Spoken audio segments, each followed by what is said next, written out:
In Bombay. I do get lots of tourist foreigners coming to me. Few of them I do go out of the way to help. I find majority of the tourists when they come here, they do not plan their visit. So they get cheated because of the language, and they do not come across and they do not deal with the proper people who will help them. They go anywhere and everywhere and get cheated and get looted. They charge them more, right from the rickshawalas, the taxis, and everybody cheats them because they do not understand our culture. I advise all the tourists before coming to India, catch hold of a proper person, take all the guidance from them, where to stay, where to live, what to tour, what to see, how to buy, what is the currency is always advisable in the hotel. Get all this information, then only step out.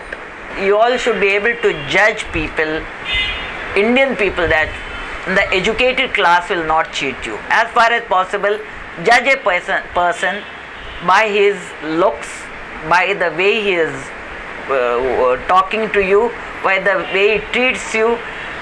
You should be able to judge an Indian by that. And make a friendship. All are not cheats. For example, he has come to me, I am guiding him in my best of my way. I do not want to cheat him. So I would advise all the foreigners, please, before coming to India, make proper planning. The road map, the currency, the hotels, everything as much as possible. You get the knowledge, get the information. It will be always nice to get a friend in India who will guide you as much as possible. And then only take a step to come to India. You compare to your other countries, India is the cheapest country to visit. Our hotels, our treatment, our food, our clothes are the best, I feel, because I got my children all around the world. I have shopping everywhere. I have visited most of the countries of the world. I find my India is the best. Why?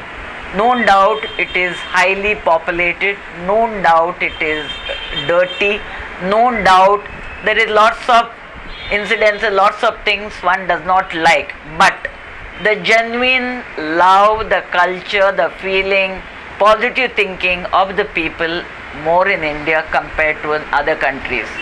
We treat human beings as human beings, we interact them. Now this couple who has come to me, I do not know them, but I treat them as my own children. I talk to them. There was no need for me to go and advise them all. They did not ask me. I volunteered my views on them. I told them because I was worried they will get cheated. This does not happen in other countries. When you go, they don't even bother to, because you are an Indian, because you are a brown, they do not have this type of attitude towards you. This happened the first time I went to Canada. My son was a Canadian citizen. After his graduation, he went to Canada and he was living there. He called me. I reached the Toronto airport and my son did not come. I went to the person information counter and they treated me very, very shabbily. I was almost in tears.